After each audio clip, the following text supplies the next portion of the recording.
Good afternoon, everybody. My name is Dan Coughlin. I'm the Vice President of Market Development for the American Composites Manufacturers Association. This is the fourth in our series of events related to the Urban Air Mobility Working Group, which is part of our High Performance Council.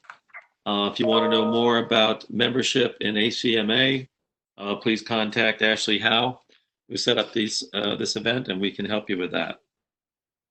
Also, we will run this event in compliance with ACMA's antitrust policy, which is posted on our website, and Ashley will distribute it to you.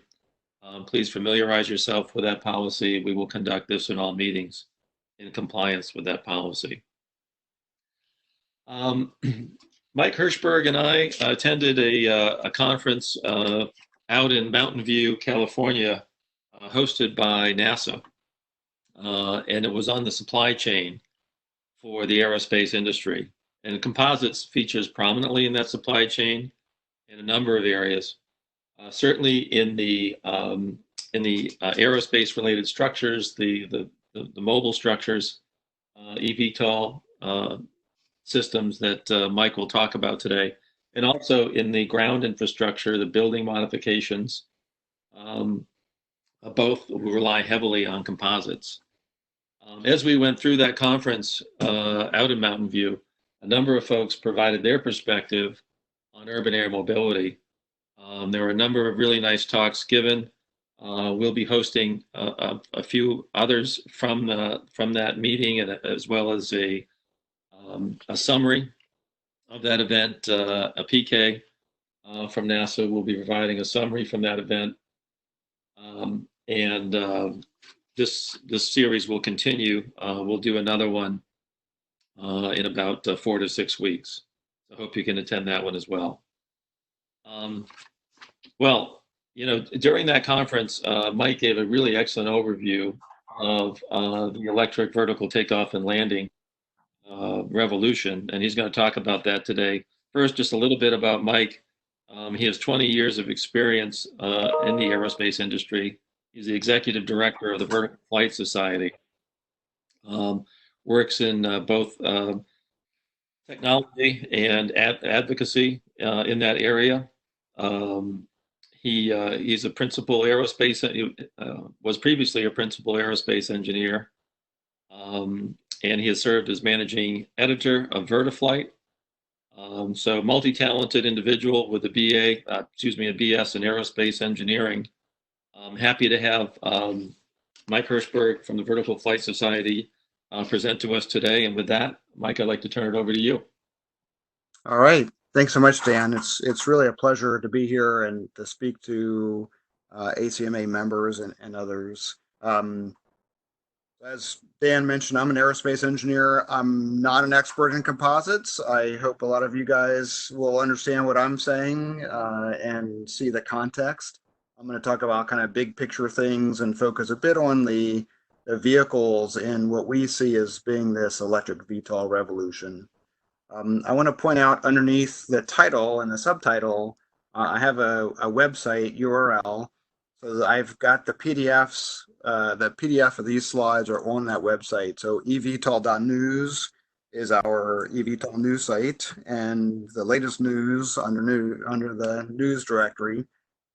You'll find a link with these, or a news posting with a link to these PDF of these charts. And I'll have the link again at the end.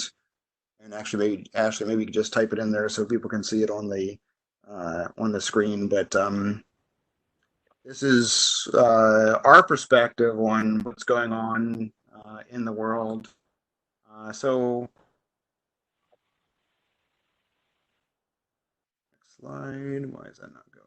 Yeah, just one other item of direction for the participants. Please use the Q&A box at the on your screen. If you have a question, we'll try to address it either during the presentation or after the presentation. So please send your question via the Q&A box. Thank you. I tried to post it, didn't work. Okay, so just a little bit about the Vertiflite Society. So we were actually founded in 1943 as the American Helicopter Society, just as the first American helicopters were being produced. But we've expanded to include basically anything that takes off and lands vertically, except for balloons and rockets. But things that spin to generate lift and thrust. That's helicopters, advanced tilt rotors, rotorcraft. Also, drones, micro air vehicles, quadcopters, electric VTOL. So things that use the technology, and we're a professional society, so uh, our members are individuals. We do have corporate members, but it's primarily to be able to help professionals, engineers, and others related to vertical flight be successful. But we do a lot of work for education, understanding knowledge. We have conferences, we have a lot of stuff online, resources. I'll talk about that briefly. That you guys that are interested in learning more about eVTOL or vertical flight in general for helicopters and everything else, you can find on our main website, vtol.org, and there is information on joining as well, which gets you access to a lot of these different resources. But we do educational things for students. We've got scholarships, conferences, all kinds of stuff. So, as mentioned, we were formed in 1943. So we had our first annual banquet in 1944, and this was the pioneers of the industry, the people who believed that these dinky little aircraft actually could do something.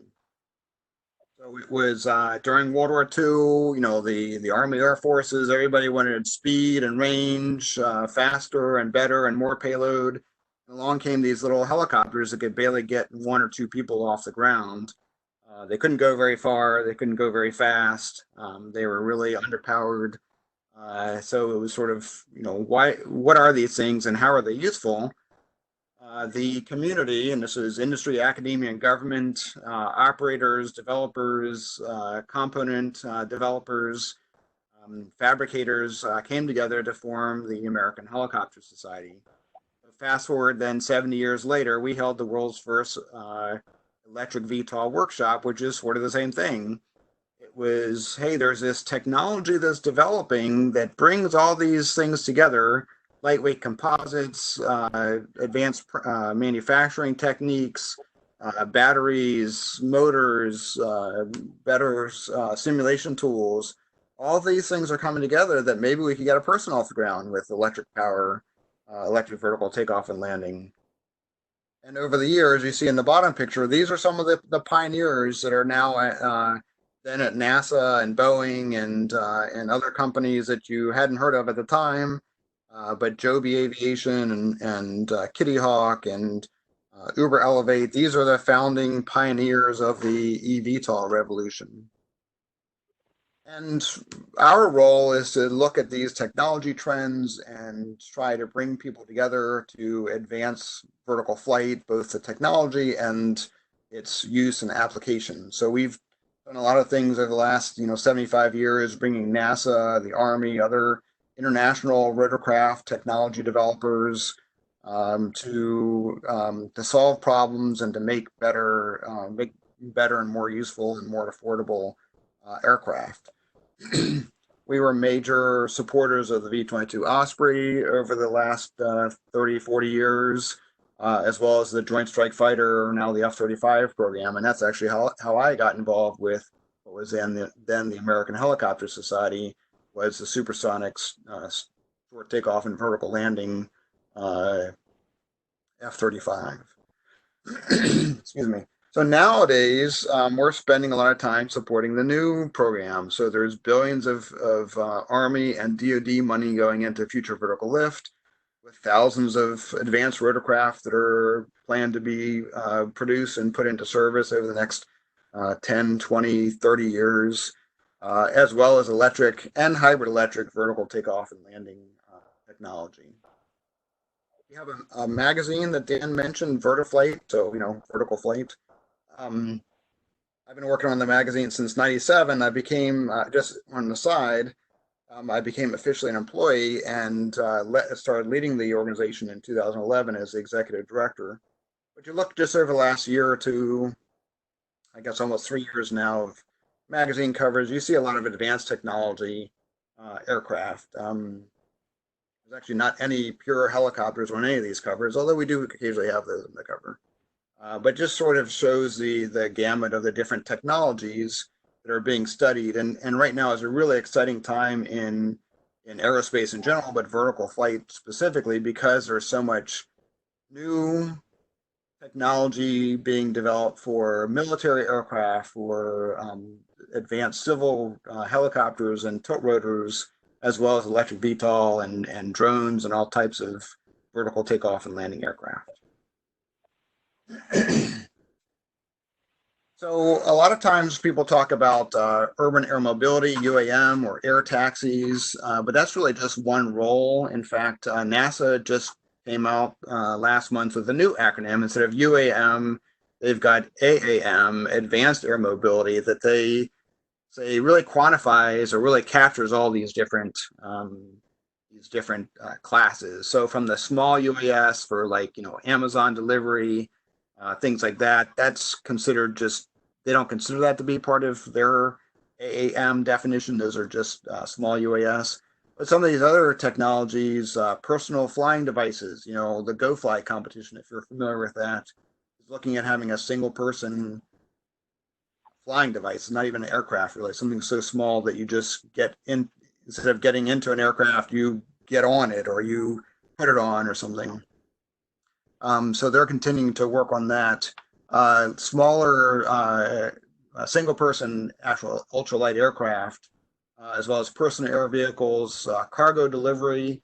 You see a large 1,250-pound cargo electric takeoff and landing, vertical takeoff and landing cargo airplane on the right side. The air taxi UAM market, as well as regional, intercity or exurb to city center or rural air mobility. Maybe these are a better place to start, where there's less chance of something going wrong if there's there's an accident, you're not over such heavily populated areas. But all these are different technologies, and since we're a technical organization, that's what we really look at, is the enabling technologies. Others, when they talk about eVTOL or UAM or AAM, they talk about, people are sitting in traffic. There's billions of hours, billions of dollars wasted every year from people sitting on traffic. There's pollution. There's loss of productivity. There's all kinds of reasons why there's a potential benefit of operating electric or even hybrid electric.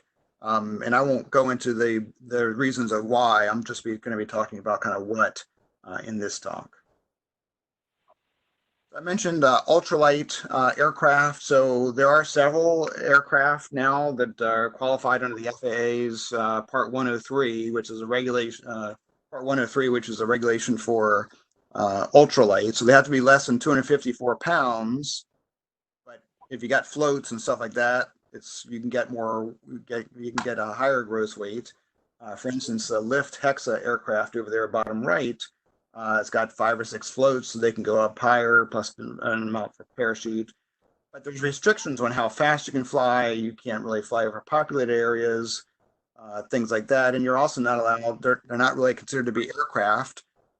So there's not really a safety certification. Basically, the pilot decides whether accepts the risk of flying it, and you're not allowed to. Currently, there's not an ability to use it for commercial purposes. So I think they're looking at how they could use existing regulations to actually sell rides or rent rides or do something where you can gain access to using this for generating revenue, but I'm not sure exactly where that is. But these have been flying for several years, since 2011. Really, the first aircraft started flying, but more in the last 3 years. And both openers, Blackfly and the Kitty Hawk Flyer, they're building like 100 of them or more. They've each made over 20,000 flights. They're testing them out thoroughly, so they will be safe. Hexa is a little bit behind, and Hoversurf, I'm not sure how many flights they've made. But these are actually flying, sort of like flying jet skis or snowmobiles. They're meant really for the recreational fun market, although they do have ideas for larger aircraft, maybe that could be certified and used for air taxi operations. There's a lot going on in eVTOL. So just in January, some of which was in conjunction with CES, the Consumer Electronics Show, but kind of three bombshell events happened. Bell, which is Bell Helicopter, unveiled their mock-up of their latest design, the Nexus. Hyundai pledged that they were going to spend $1.5 billion in urban air mobility and unveiled their concept. And then Joby Aviation, which has been in this area working on eVTOL. In fact, the CEO of Joby actually came up with the term electric VTOL. They were founded in 2009. They've been working on these specific distributed electric propulsion designs for 10 years. This is the second aircraft there. You can see they flew the first one unmanned for several years since 2017.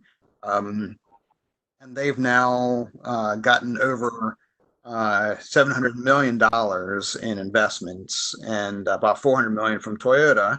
And partly because Toyota has, when they announced that they were investing more money in aviation, in Joby, they specifically mentioned the manufacturing ability of Toyota to produce these at large scale. And that's one of the key things. Just like for Uber taxis, you need a lot of them. The same thing with Uber air taxis or other air taxis, where you need thousands of aircraft or tens of thousands of aircraft per city. And just to make the point, these are not the same as electric helicopters. So there are some uses where electric helicopter might make sense, but helicopters are not very efficient for going fast or for going far. They're very efficient at hovering. That's really because they have their very large rotor system. But they tend to be complex and have high value rotor components. Sikorsky over 10 years ago took a Schweitzer helicopter.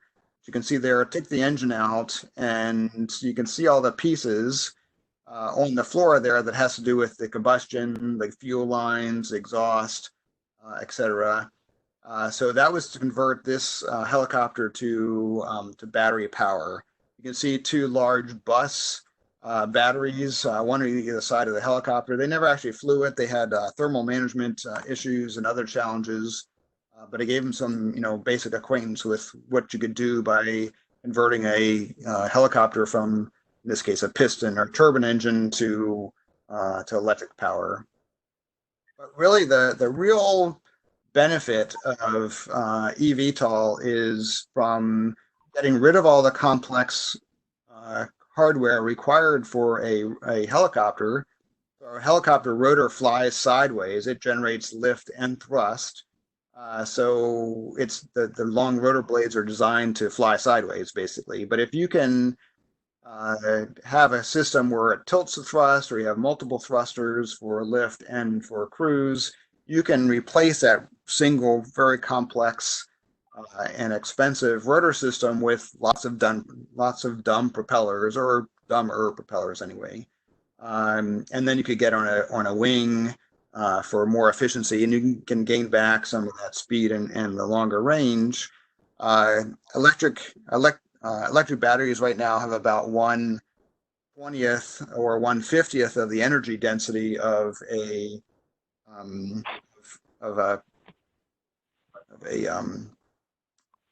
kilogram or a pound or whatever of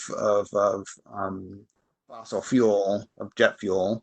But you can get some of that efficiency back by having a wing and cruising from aerodynamic efficiency. And then the last bullet there is, these aircraft are expected to be something like 100th as noisy as a helicopter. And so if they're so quiet that you can't really hear them over the din of the city, you can operate them close to where people are. People don't like helicopters in New York City because they consider them to be loud and disruptive. But if you couldn't even hear them over the street noise, then they would blend in, and then you could operate them close to people. And that's how this model of an air taxi, urban air mobility, will pay off. You won't be able to fit that many people in them, 4 or 5 passengers, but if you can operate them very efficiently all day, every day, back and forth from different vertiports, then you could potentially make a lot of money in the in the margins of high throughput through lots of flights. So if you look at the last, like 10 years of technology developments, you can look at your, laptop, the electric batteries, or sorry, your batteries in your laptop, your cell phone are so much better than they were 10 years ago.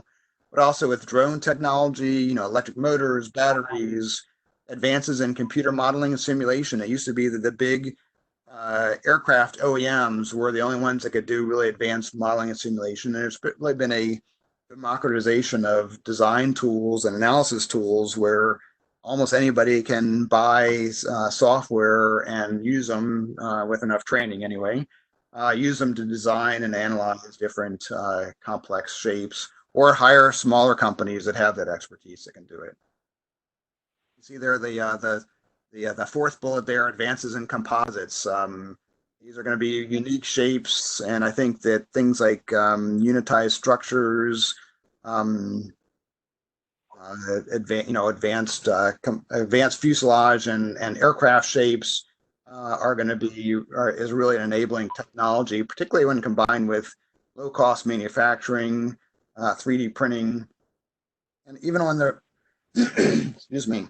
Even on the regulatory side, the FAA several years ago came out with a performance-based regulation for Part 23, which is the small airplane or smaller airplane regulation, which instead of having so much specificity and, the carburetor has to do this and the fuel injectors have to do that and the spark plugs, it's just, the propulsion system has to meet these, has to be reliable. It's much more based on performance rather than specificity of how it's going to work, and then incorporating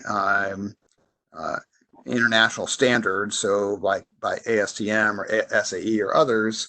So there's a lot of work going on now in developing the standards that will support a vertical takeoff and landing electric aircraft under the standard airplane regulations. Also, lots of technology innovations every day. Exciting concepts are coming out. People are very, I think, open to new technologies and the latest thing. And because of that, things like with the app economy, the big Silicon Valley companies, it's been said that more than $1 trillion has been raised just through the sale of apps and things like Uber and Airbnb and the different types of new technologies or new businesses that didn't exist several years ago. So there's been a lot of money raised in that, and so more than $2 billion has probably gone into eVTOL developments in the last 3 or 4 years, because people now that have solved problems like you see sorry, you see SpaceX over there on the right side. So Elon Musk makes a lot of money with an algorithm that allows for credit card transactions, and then he starts an electric car company and a space company, and now you have SpaceX launching astronauts, or soon to be launching astronauts into space. So they're looking to take the money that they've earned in whatever innovation and then try to solve some of humanity's problems, such as transportation. So all these things come together for these new configurations, new innovations, and new ideas. However, people get a little bit too excited sometimes, and there's a bit of sometimes mass hysteria when people talk about things like flying cars and passenger drones. Just because you can take some electric motors and stick them together and get somebody off the ground does not mean that you can have a safe, reliable aircraft passenger service that will meet the not only the regulatory needs but the public's demands for safe and reliable transportation. And really, until there's a design that's safe enough that it can be certified, and safe enough that you could put your own kids or grandparents in, it's not really the design isn't finished. So it has to be a robust design. So I think we're still going up in this peak of inflated expectations, but we're trying to bring reality to it and do some of this education of this is really revolutionary. This is really going to change the world, but you've got to be smart about it. You can't, you've got to use the expertise that's in the aerospace industry, that's in the adjacent industries, and solve the tough problems. This is a very difficult challenge, and people are fooled, I think, into thinking that it's easy. Then once you can actually have aircraft that are certified and that are operating, well, I mean, they got to make money, right? I mean, it doesn't do any good to have something that you can operate, but if it doesn't make money, so it's got to have low direct operating costs, low seat mile costs. The good thing is, we know that today we can get aircraft off the ground like this. How can they be more efficient? Well, we know that batteries are going to continue to improve. Just look at drones, electric vehicles. I mentioned before, your cell phone or laptops. They're also the aircraft are expected to be much cheaper and easier to manufacture. Won't have so much complexity that an aircraft or a conventional helicopter would have, and much higher production rate. So Uber said they need 10,000 aircraft a year. So 50,000 in the next 5 or 10 years. So much higher production rates than you would see with helicopters or regular airplanes. Certainly not like a car, but a lot higher production rate. And then I mentioned noise. So with that reduced noise, if it's as quiet as people believe it'll be, it'll allow operations where more people are, and that's really where there's going to be more lucrative operations. So all these things combined, really we see as being enabling for a step change in utilization. I mentioned Uber Elevate a few times. So this was unveiled in 2016. We've been working with them and their people since before it was announced. But they're trying to develop an ecosystem. So they're not really funding any of the actual aircraft development, but they're doing a lot of partnerships and different activities to bring everybody together and focus on solving some of the challenges. Now they are looking for a proprietary closed system where they're going to maximize their efficiency with operations, but they've been doing a lot of leadership things that have really been helpful to the whole community, because they have partnerships with 6 or more airplane companies, but there's obviously a lot more companies out there, and I think everyone working together, which is we've been trying to do, is working with the different associations and different companies and everybody to try to resolve all these different challenges. Obviously, with the COVID pandemic of the last several weeks and months, that's going to be disruptive to, in addition to you yourselves, the supply chain and developers and everything else. So who knows what's going to actually happen in the next coming weeks and months. But as of a couple of months ago, Uber was planning to have their first test flights of their air taxi service in 2020 and become operational within the next 3 years, so 2023. We'll have to see how that evolves over the next, or how that timeline gets updated here in the next few months. But there's really 5 key challenges for bringing electric VTOL for urban air mobility operations. So there's the technology. That's certainly a major challenge, getting something that will actually work and be reliable. So that's the battery technology, motors, especially larger sizes. So, we know that single seats can fly. They are flying. Uber wants to have 5 seats, so 1 pilot and 4 passengers. And eventually you would be able to have enough autonomy that you could have 5 seats, and then you could actually probably have a more profitable operation. There's also things like the physical infrastructure. You see a concept for a skyport with one of our member companies, Gannett Fleming over there, who has done designs for Uber, as well as other companies have made skyport designs. But there's also the air traffic control, air traffic management, or UAM traffic management systems, and NASA has been working on that There's the pilot shortage today. So we need tens of thousands of new pilots for all these aircraft, but then eventually you won't need them anymore because things will be autonomous. So there's that maybe short term for 5 or 10 years you're going to need a lot of pilots, and then not so much. I mentioned before regulations. The FAA is looking at how to use the regulations and use standards. So those are in development and making sure that there is a standard everywhere that there's one needed, and that people can certify the aircraft as being safe against these standards. And then, of course, the big driver is public acceptance. If people don't see them as safe, if people don't value them and say, I really want that in my community, rather than get that thing away, not in my backyard, then it's obviously not going to work out. So there's different organizations. There is one called Community Air Mobility Initiative that's working with cities to try to get them to understand the benefits and the challenges of eVTOL or urban air mobility. And of course, there's this rush for first mover advantage. So everybody wants to get to market first, but you got to be safe. So some people are rushing too much. Others are being more cautious. So we'll see how that plays out over the next few years. So on our website, evtol.news, we have an aircraft directory, and we don't make judgments on them. We try to include everything. So if you hear of the XYZ company or the ABC eVTOL aircraft, you can put that in our directory and it'll bring up the results, no matter how impractical it may actually be. So as of this morning, we had just under 270 different aircraft. We've got them categorized in these different classifications. So this is about 200 different companies, or a lot of them aren't even companies, they're just individual designers.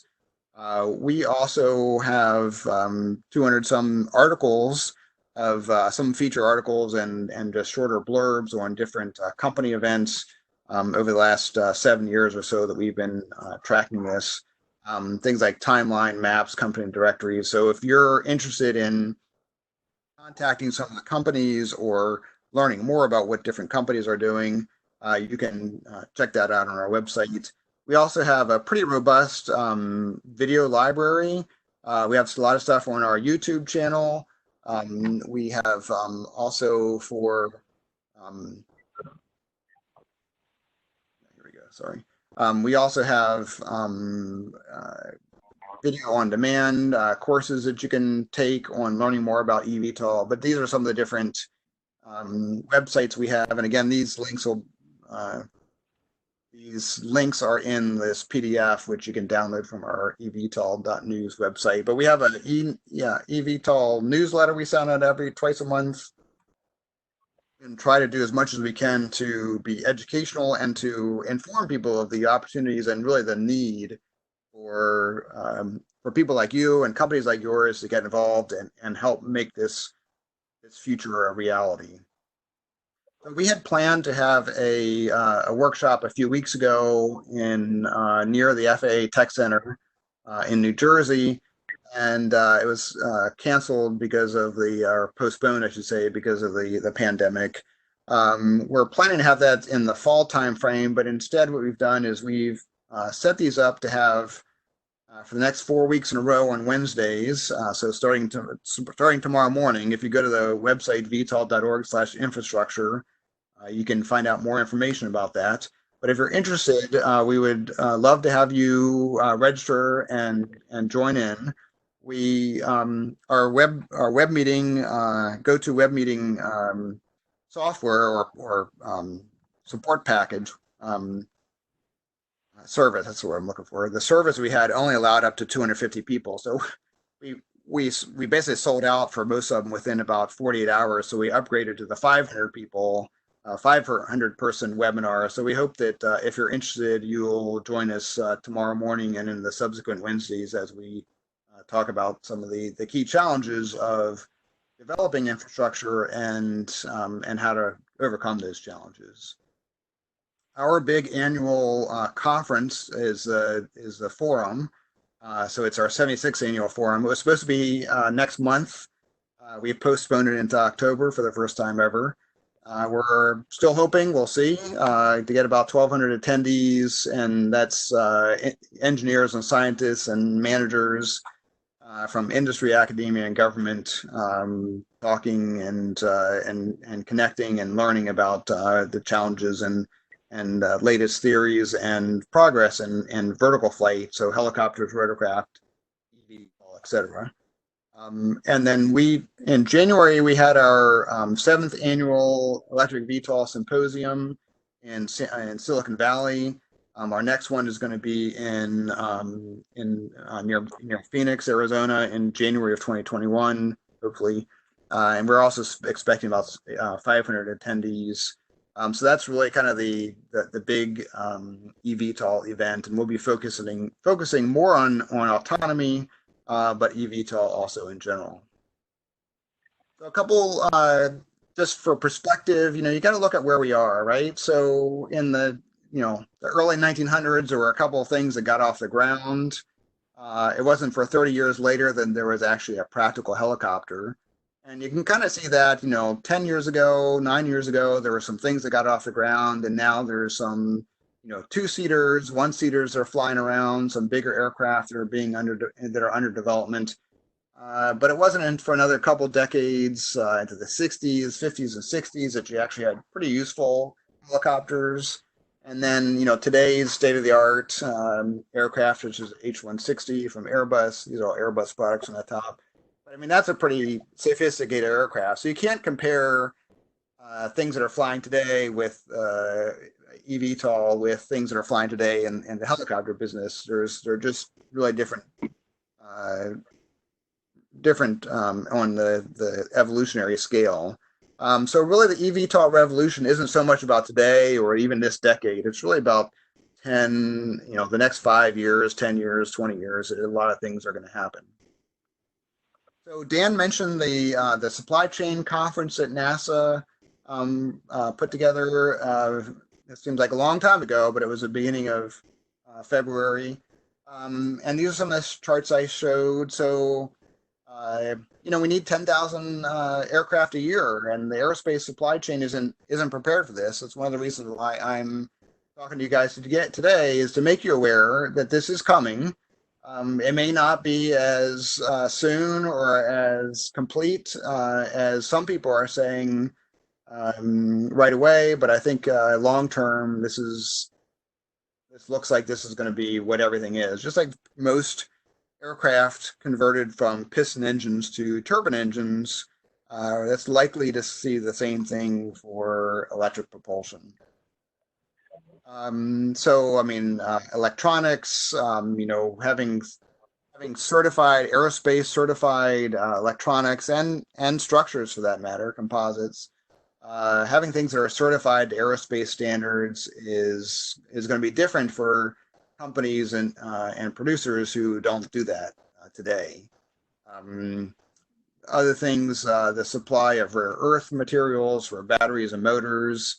If you're building tens of thousands or more of aircraft, and the batteries are going to wear out, the aircraft are going to wear out from use, so they'll need to keep producing these aircraft for a long time. There's new novel materials and processes for use in the infrastructure. So, heliport today, might get one takeoff and landing a day or a couple, but not five, not one a minute, five almost simultaneous ones taking off and landing every 5 minutes. So there's different kinds of surface treatment. They're not going to be they're not going to have jet fuel. It'll be electric power, so there'll be different types of fire containment, different types of lighting, and they're going to take a lot of power. It's basically the equivalent of a grocery store for just each aircraft to charge each one. And the idea is that you would charge it, you would charge an aircraft, you would do operations, and then while you're loading and unloading, you'd give it a 5-minute kind of booster charge, and be able to keep the throughput going. You can see over there on the right, this is a design that Uber and ChargePoint have for a giant power connector, and it would actually flow water or coolant through it to cool the batteries as it's charging them. But really, efficiency and getting the flights on and off as quickly as possible are going to be how the companies will really make money in doing that. So currently, helicopters sit around for most of their life, and they're not making any money. So this is seen as being the way to make money, is having them constantly in the air doing work. Other challenges, the certification standards I mentioned before, these are being developed. AS 9100 is going to be required. So using the aerospace standards for new suppliers may be a challenge. Crashworthiness is one thing that I've really seen as being a challenge. Airplanes and cars are designed to crash, kind of head on or horizontally, but rotorcraft, VTOL aircraft crash vertically. On the right side, this is a NASA test, Army and NASA tests in the 80s. They built composite fuselage helicopters and they dropped them from the NASA crash impact gantry and did a lot of measurements on those.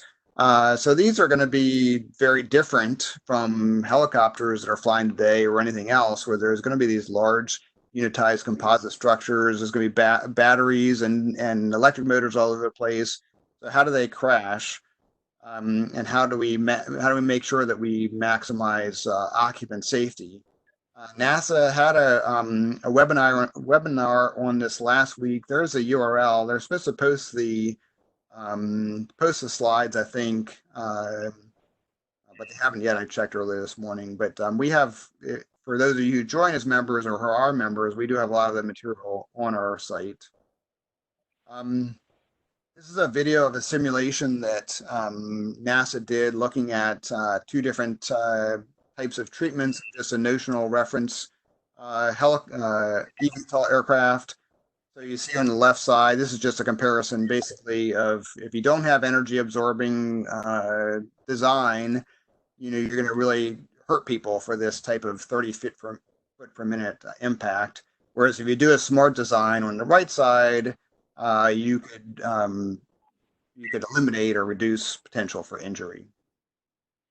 Just as an example on scaling up, so Joby aircraft is probably the farthest ahead in developing of their eVTOL aircraft. They have some 300, 400 engineers that they took to build the prototypes. But if you're going to scale this up to high production, they're starting to build some greenfield hangars and production facilities. So they're going to go from what they have now, about 74,000 square feet.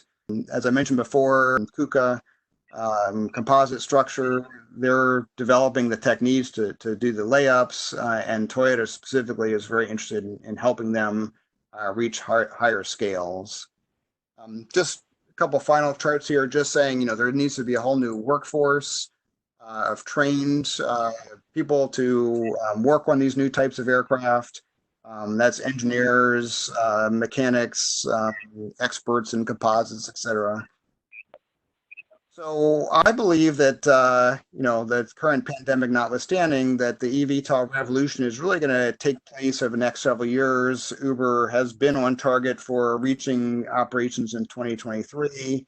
There are thousands of reasons why electric VTOL won't work. We're trying to bring everybody together to find solutions to all of them, to find the path that does work. eVTOL is really this intersection of all these different technology and domains and adjacent domains. And it's really going to take everyone's efforts, including yours, to bring this about. So with that, there are some more links. Again, the link at the top of the page is where you can download these slides. And with that, I'm happy to answer any questions. Oh, thanks so much, Mike. And we have had some questions come through. Going back to Uber Elevate, has Uber Elevate navigated the regulatory environment to meet their target date for implementation? And if so, do you think it's specific to them, or will it clear the industry hurdles in general? So those are both great questions, and uh, the answer is I would nobody. There's a lot of organizations, Gamma and ASTM, NBAA, AIA. Lots of organizations are working together to navigate the regulations with the FAA. I think everyone's been pretty happy with how responsive the FAA has been. The people who are serious want to do this right and not rush it and not, not do anything that's going to undermine the overall effort of seeing urban air mobility be realized. Um, Uber has specific, I'll say proprietary solutions to things, but they've been pretty open in trying to get the whole industry to move forward. They've in contrast to their reputation and with how they did things in the Uber taxi ride sharing development, they have really tried to work to develop the legal basis, the regulatory basis, and all the other means to be able to have air taxis produced because they don't want to just have one or two suppliers. They would love to have just like we do today. You can buy all I don't know, what 5 or 10 different companies you can buy cars from. So it'd be nice if you had a lot of compelling capabilities and maybe unique ones. So in general, they're working to help the whole industry move forward. Thanks, Mike. Pictured here, you see some of the ground infrastructure. There are baffles on the side of the building that are likely to be made from composites. There are modifications to parking garages and buildings that need to be lightweight. Can you talk just a little bit about the opportunities in terms of construction and infrastructure for composite materials in this market? Yeah, so some of this you'll, if you're really interested, please tune into our webinar series and you'll hear from actual experts, people who actually know things. There's a lot of different, say, things at play. So Uber sees maybe especially to begin with, using parking garages, operating from the tops of parking garages where people would drive their cars in there, and maybe the cars would charge or the whatever. Um, but none of this stuff exists right now. So there are different companies who are designing, looking at opportunities for repurposing existing buildings, trying to figure out what the codes are, because there aren't good codes for heliports yet, or there aren't good codes today for heliports, and there's nothing really for vertiports. People are trying to understand what those are.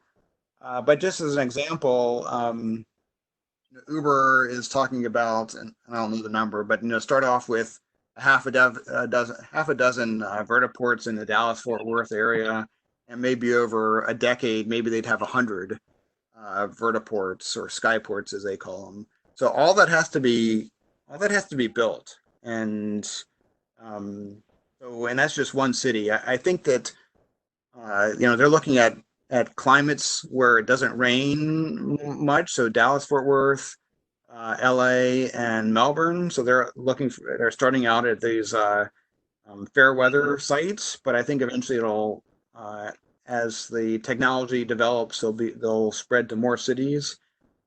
We've worked with a company called Nexa Capital, who did a study of 75 cities around the world and looked at the extensive infrastructure, their potential for their need, I guess, based on traffic, and also the potential based on their pipelines and their sewage and sewer and power and water and things like that to have basically a terminal like this. So there's a lot of interest around the country and around the world for vertiports, and maybe it's going to be thousands in the next couple decades or even more. Thank you. Can you talk about how structural health monitoring will play a role in the maintenance or in service for this type of vehicle?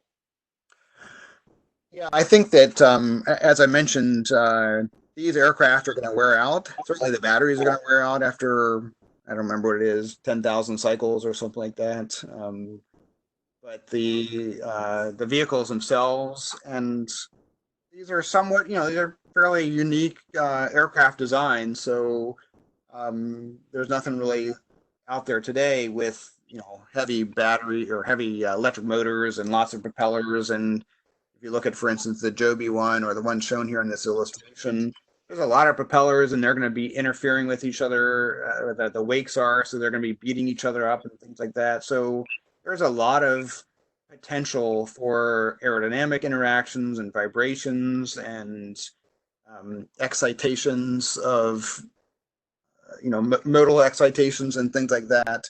So I don't know specifically, but I would say that yes, structural health monitoring will be key to evaluating how these aircraft are being used up in flight, and then over the next generations of designs, how to make better designs that'll last longer, either from better composite and better design of the layups and everything, and or the better use of the aerodynamics so that it doesn't beat up the structure so much. Thanks. Going back to, and folks, please use the Q&A box if you have additional questions. So I'm going down through the list here. But there's a question about the opportunities for composites manufacturers. And one of the things that we've seen and heard from the folks making these prototypes now and flying the prototypes and getting their flight hours is that the construction methods that they're using for the prototypes won't necessarily scale up to the 10,000 vehicles a year you referenced in your presentation, which creates opportunity for new manufacturing technologies to scale up, sort of combining the best of the automotive and the aerospace world, automotive efficiency with aerospace quality. You want to talk about that a little bit in terms of manufacturing opportunity? Yeah, I mean, that's again, all these things, all these challenges need to be solved simultaneously, where you have to have designs that work, and you can operate them cheaply, and you can make them cheaply and make them efficiently. So I showed a couple of examples there with Joby, where they've got the KUKA arm laying up, and I'm not, I don't know if that was a spar or what part of the aircraft that was.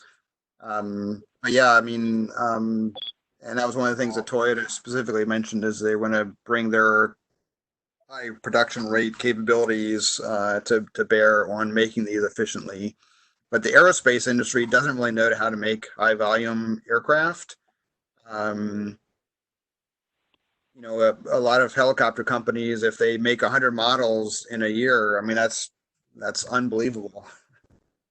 100 aircraft of a specific model, or even some companies, if you make a few hundred aircraft of all your models, then that's unbelievably great. So making thousands per company, or maybe even tens of thousands per company, is we don't know how to do that. Obviously it's got to be a lot less touch labor. It's got to be a lot more automated.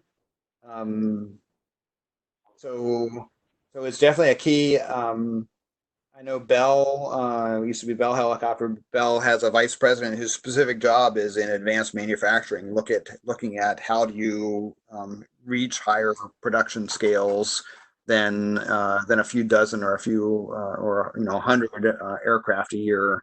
And as I said, I think all these things together are each major challenges, and then doing them all simultaneously is even more difficult. We've had a couple more questions come through.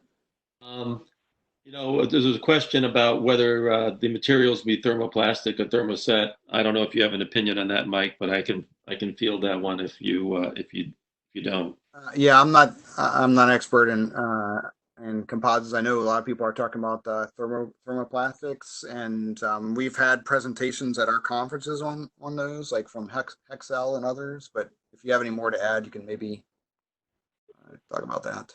Yeah, so I have visited a few of these shops and some that are in stealth mode, and certainly they're working with thermosets right now. Um, I think, going forward, primary structures, secondary structures, landing gear, all key elements to be made out of composites. Some of the things like landing gear, they're making out of metal initially just because of the time factor involved in making the prototype. If you look at the propeller blades, how many propeller blades per aircraft are we talking about here, Mike, in general? Well, I mean, a lot of them have like, 6 or 8 propellers. So, I mean, they're definitely unitized propellers. They're not articulated like a rotor, like a helicopter rotor. Yeah. So, I mean, you're talking about in terms of individual blades, 15 or 20 per aircraft. Yeah, if you could, well, they're generally a unitized, two. I mean, well, yeah, I guess it depends. Some of them have two-bladed propellers, but some of them, like the ones shown here in Joby, have variable pitch blades. So yeah, so that has like 5 blades. So if you have the Joby has six propellers, so it's 30 blades per, and they're an engineering masterpiece. Those blades, they're really impressive. Um, Yeah. as a Well, pieces. if you look at scaling up, and this is something that we covered in our aerospace thermoplastic composites collaborative workshop at Boeing in January, and we'll be circulating some of the results of that. But these blades are a key opportunity because if you look at just one company speculating 10,000 aircraft per year, and you have 20, 30 blades, they might not be made in that same fashion, and there may be opportunity for new manufacturing processes. Um, and if you look at the investment happening, part of it being about half of it in these examples from the automotive side, and then from the aerospace side, this is really a connecting point, an overlapping point between those two industries. Um, I can answer these last 2 questions here quickly if you'd like, sure. Yep. Dan. Yep. So it's mentioned here the Air Force low cost attritable aircraft technology program. So um, there's, I don't know, 200 different companies. There's a dozen or 2 dozen that are really more out there that are really at the more advanced stages of doing prototypes and things like that. I mean, the companies are all looking at whatever technologies they can to make things lower cost, lighter weight, etc. So this is almost all commercially driven, privately driven. Um, so they're looking at any kind of technology that's kind of off the shelf that they can use or adapt. Um, since the Air Force was brought up, the DoD and the Air Force in particular are looking at helping to support the development and flight testing. NASA is also looking at helping to support the development and flight testing of urban air mobility or eVTOL aircraft. So there's different programs. There's the NASA AAM national campaign, which used to be called the Grand Challenge, and there's the Air Force Agility Prime that just kicked off yesterday. So there are now federal U.S. government investments in trying to help support this industry, but realizing that it's industry that's leading these efforts. And then the other question was, what's the typical endurance in minutes or hours of the current eVTOL platforms? So if you just so if you're a hover aircraft, so you just have the ability to you have lots of propellers and you're just hovering, multi-copter configuration, you probably have about a half hour of endurance, and that's take off to land, so no reserves. If you can convert to a wing, then you can probably have an hour or more of endurance. and obviously reach much higher speeds as well. So it's still pretty much at the beginning of the development, but over the coming, if you look at comparing the first helicopters or the Wright Flyer, it's really more, we're at the very beginning and we see the potential of this eVTOL revolution, and we're asking ACMA members and everybody else to find out more and get involved and see about how we can all work together and realize this we think a really revolutionary capability. Well, thanks so much, Mike, for joining us today. We've come to the end of our allotted time here. Folks, if you have additional questions, please send them to Ashley Howe. She will be sending out a link to this recorded webinar, as well as some additional information. We have maybe one more question we can try to answer here. Mike, what is the time frame you envision the test phases to commercial implementation? So there's a wide spectrum of where people are. Joby has been flying, and they started 10 years ago. They've been flying since 2017. They've got their pre-production aircraft that's now flying. That's what they're planning to use for certification. They are the only ones that have committed to a 2023 timeline to begin commercial operations. Most other developers are saying 2025 to 2028 for the more aggressive ones. So this decade, I think there will be a number of aircraft that are commercialized. We're probably by 2023 there'll be a half dozen or 3 or 4 aircraft that have been certified. So it's coming. It's sooner than you maybe think it is. And again, just to reiterate, I mean, initially the capability would be pretty limited, but it's the beginning of a revolution. Well, thanks so much for joining us today, Mike. Thanks everyone who participated in this webinar. Like I said, if you have additional questions, please send them through. We'll try to get them answered for you. And have a great day. Have a great week, everybody. This series will continue. You'll get an announcement for the next in the series within a few weeks. Take care.